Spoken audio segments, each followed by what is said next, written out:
말씀드린 거고요. 자, 지금부터 100일만 미쳐라 19일차 시작해 보도록 하겠습니다. 먼저 계속해서 우리가 돈에 관한 사고방식의 전환, 오늘은 13번째 시간이고요. 지난번에 이 프랭클린 시간을 마무리를 하면서 오늘은 한 번 더 프랭클린의 얘기를 잠깐 언급을 하고 계속해서 우리가 생각해 봐야 되는 돈, 그리고 계속해서 시스템, 이런 부분을 좀 나눠보도록 하겠습니다. 이 벤자민 프랭클린의 사고방식의 오늘 마지막 이 부분을 다시금 좀 꺼내 든 것은 우리가 이 부분을 한번 좀 생각을 해봐야 될 것 같아요. 자, 지금 현재 어제 기준으로 마감된 달러 환율, 원달러 환율이 1,410원입니다. 드디어 이 1,400의 고지를 넘어섰어요.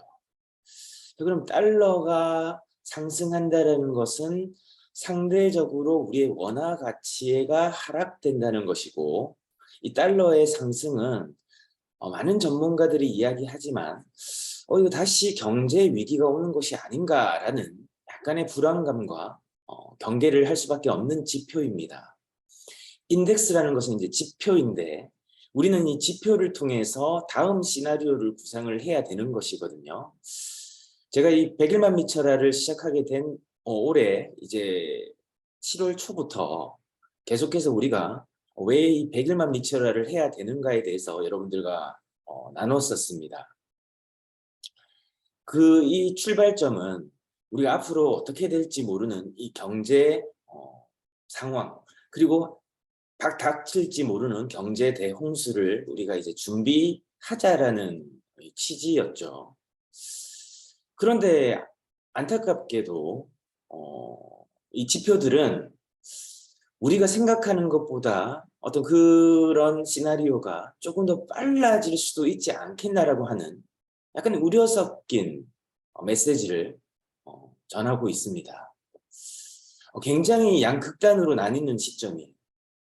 어떤 분들은 아주 상투적이고 이례적인 상황일 뿐이고 달러의 상승은 전체적인 이 원부자재 시장의 공급망 관리, 그리고 러시아 전쟁의 여파, 그래서 이 미국이 이 러시아가 하지 못하는 석유의 패권을 지금 가지게 됐어요. 그래서 지금 미국이 굉장히 여유가 있습니다. 거기에다가 또 지금 현재 굉장히 많은 돈을 풀었고, 또 현재 금리를 점진적으로 지금 증가시키고 있거든요. 그러다 보니 미국이 어떤 행보를 펼치는가에 따라서 많은 나라들이 이제 거기에 귀추를 주목하고 있는 거죠. 문제는 우리는 지금 최고로 좋은 상황에 시간을 살고 있다라는 얘기입니다.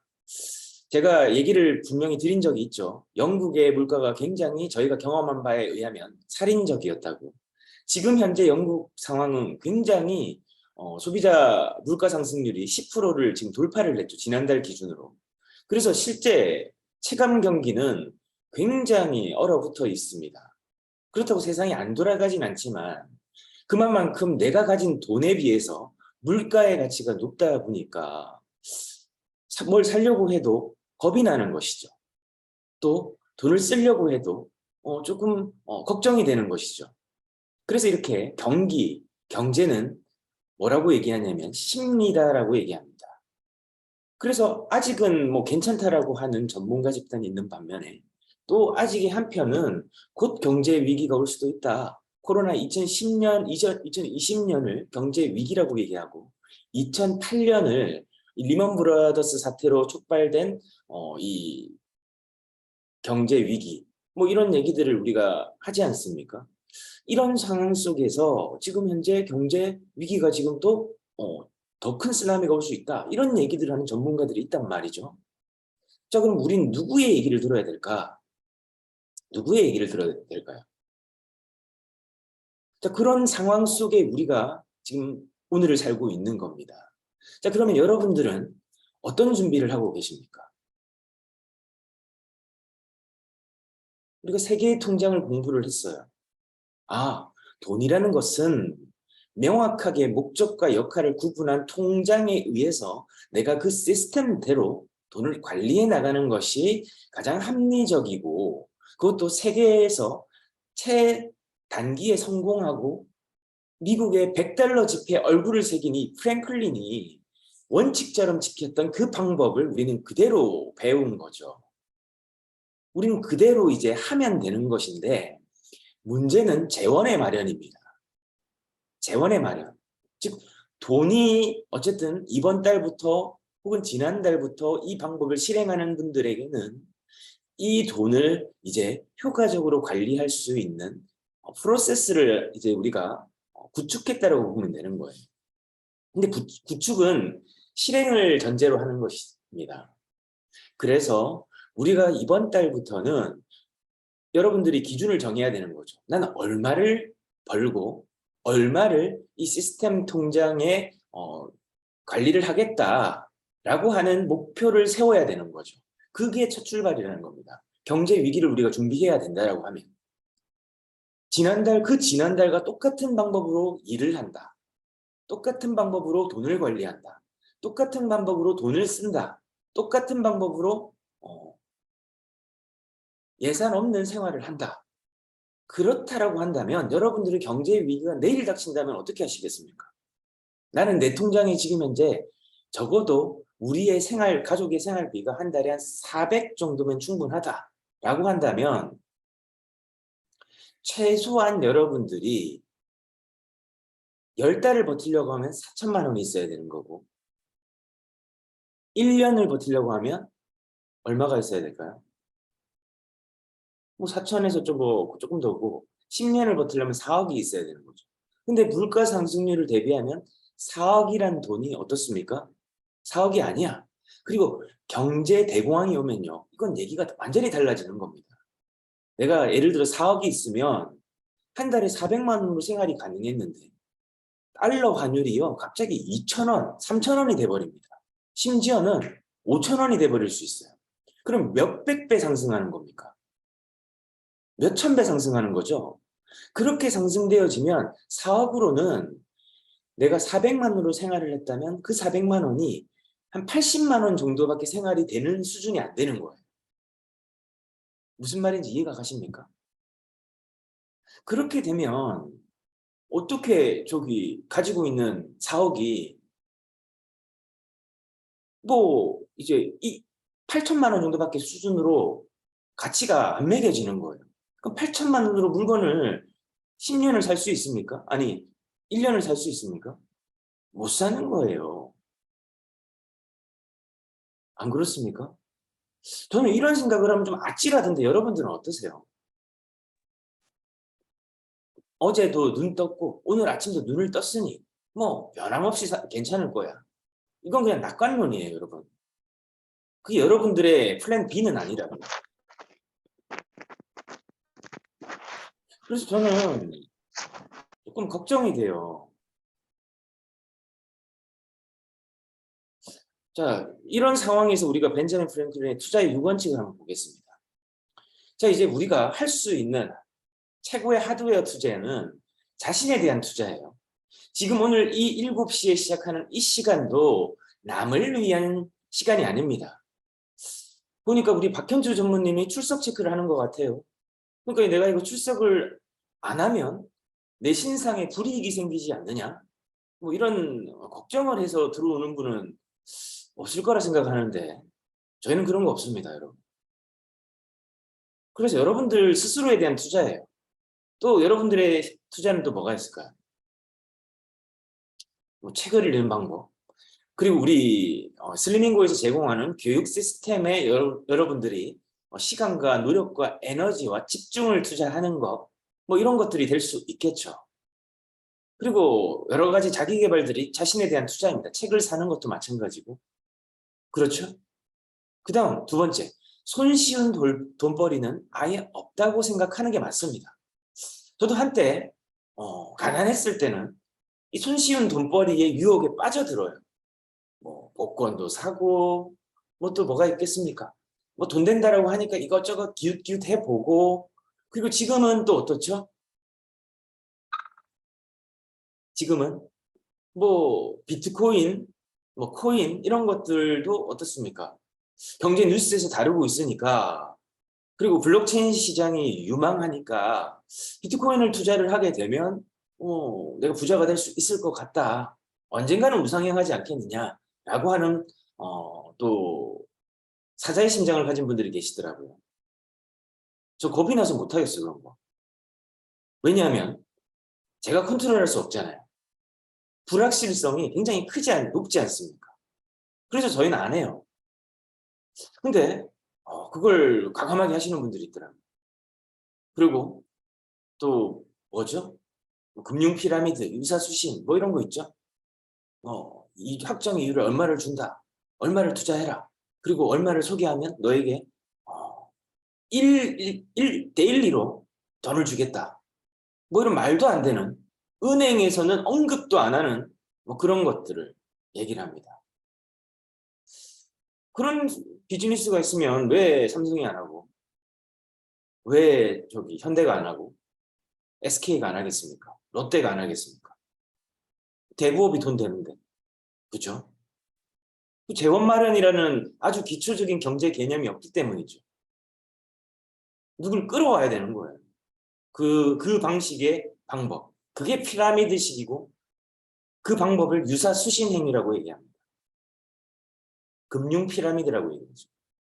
사람을 데리고 오니까 다단계식으로 데려온다고 해서 사람들은 그걸 개념 없이 다단계라고 얘기합니다. 진입장벽이 낮은 거는 여러분들을 속이기 위한 것이지 여러분들이 돈을 벌 수 있는 돈벌이가 아니라는 거죠. 하지 말라는 겁니다. 세 번째는 돈벌이 일부는 자신을 위해 저축하라고 했습니다. 지금 현재 내가 생활비가 400인데 저축을 전혀 하고 있지 않다. 굉장히 심각한 상황입니다. 내일 경제 위기가 닥치면 우리 가족은 어떻게 될까요? 제가 어려운 경제 상황에 처해 본 적이 여러 번 있는데 누구도 여러분들 도와주지 않습니다.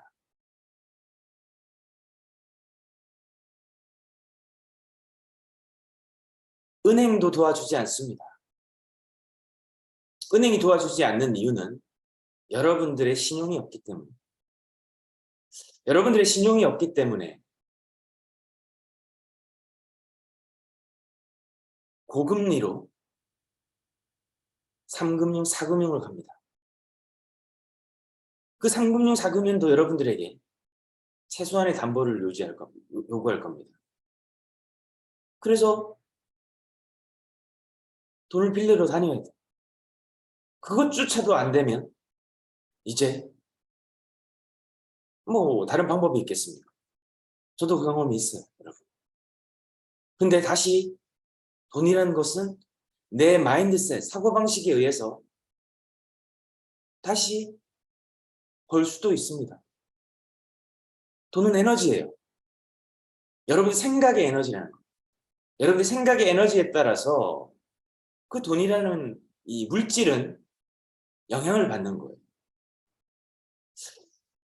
그래서 자신을 위해서 돈을 투자를 하지 않는다는 것은 굉장히 지금 살얼음판을 걷고 있는 것과 절벽의 끝에 서 있는 것과 외줄을 타고 빌딩과 빌딩 사이를 건너는 것과 마찬가지의 위험한 상황이라는 거예요.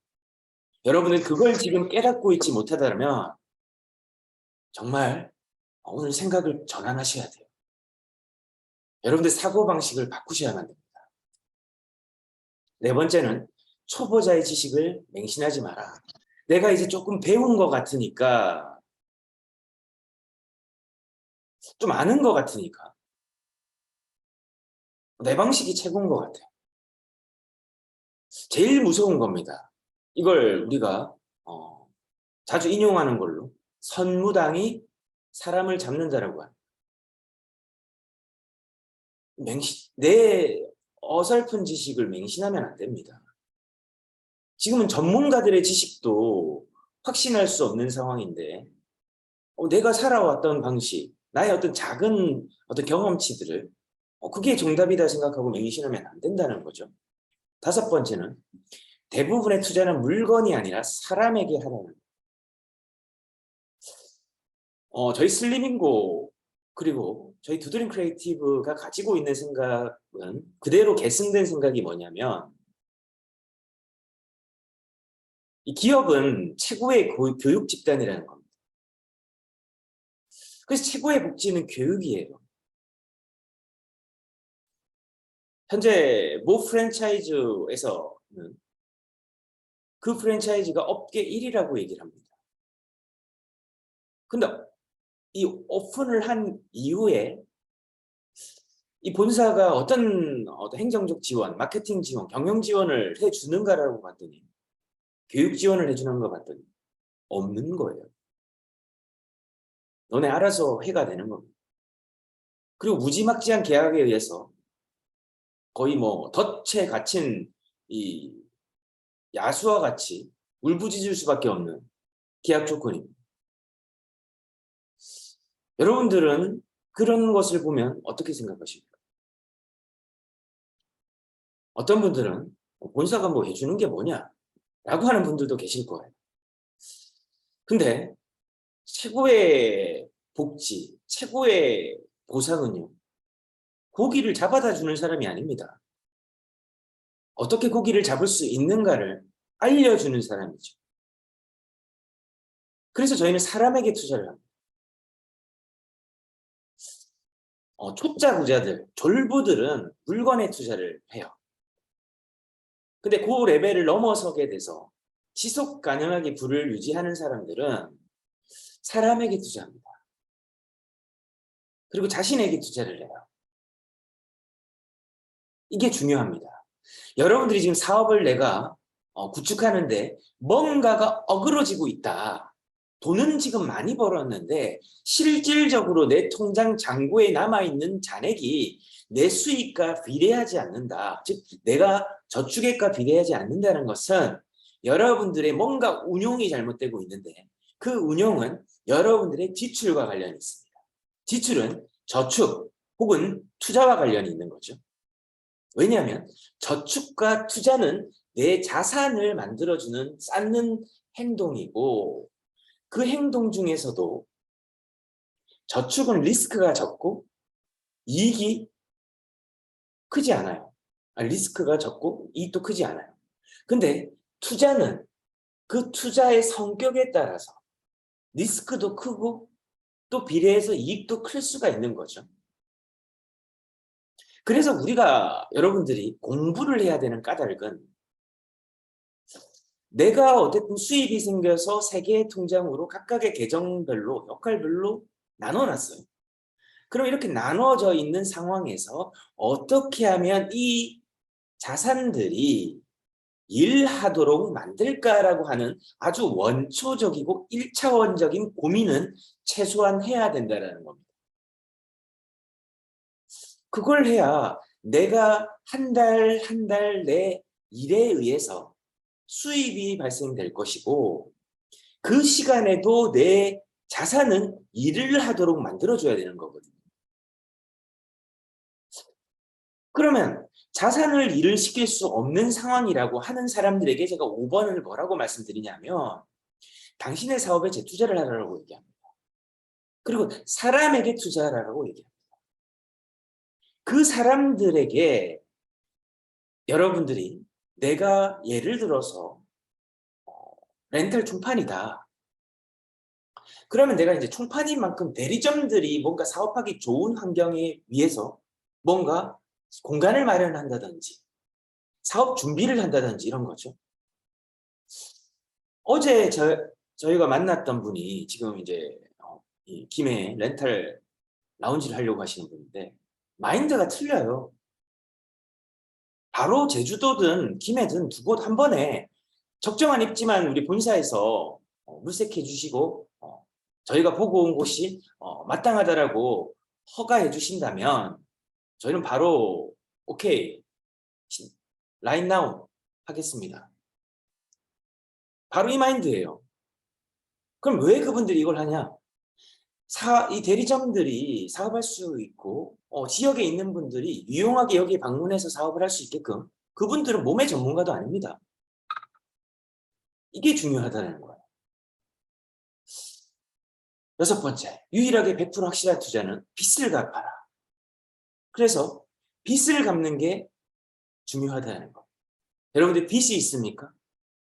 빚을 갚는 게 높은 고리의 이자부터 갚는 것이 그게 확실한 투자예요. 왜? 어쨌든 내가 돈이 일하게 만들어야 되는데 먼저 해야 되는 것은 내가 부담해야 되는 이자를 줄이는 거죠. 그래서 빚을 갚아라. 그래서 빚이 없는 상태가 가장 자유로운 상태예요. 한때 저희가 어마어마한 빚이 저희 삶을 눌렀던 적이 한두 번이 아닙니다. 근데 지금 빚이 없어요. 이게 중요한 거죠. 왜 빚이 없습니까? 세계 통장에 충실했어요. 그리고 사람에게 투자를 했어요. 그리고 우리 지식을 맹신하지 않아서 전문가들과 협업했어요. 그리고 빚을 갚았어요. 그리고 오늘도 내일도 모레도 저 자신에게 투자할 겁니다. 저는 이 6번째가 사람이 투자를 할 수 있는 가장 확실한 원칙이라고 봅니다. 여러분들은 어떻습니까? 벌써 한 주가 지나갑니다. 또 다음 주가 시작되겠죠. 어떤 사람들은 지금 이번 달에 회사의 포커스에 맞춰서 이번 달 수입을 1억을 잡습니다. 월 수입을 1억을 잡아요. 어떤 사람은 5천만 원을 잡고 어떤 말은 3천만 원을 잡고 한 달 수입입니다. 지금 내가 돈이 없다고 투정하지 마십시오. 빌 게이츠가 얘기했습니다. 태어날 때 가난한 것은 여러분들 잘못이 아닙니다. 그러나 30대 이후 혹은 지금 현 시점에서 내가 가난한 것은 여러분들 책임입니다. 오늘 여러분들 다시금 사고의 전환을 하고 다시금 돈이 없다면 돈을 버는 데 집중하는 하루가 되셨으면 좋겠습니다. 다음 주 월요일 7시에 뵙겠습니다. 감사합니다. 감사합니다.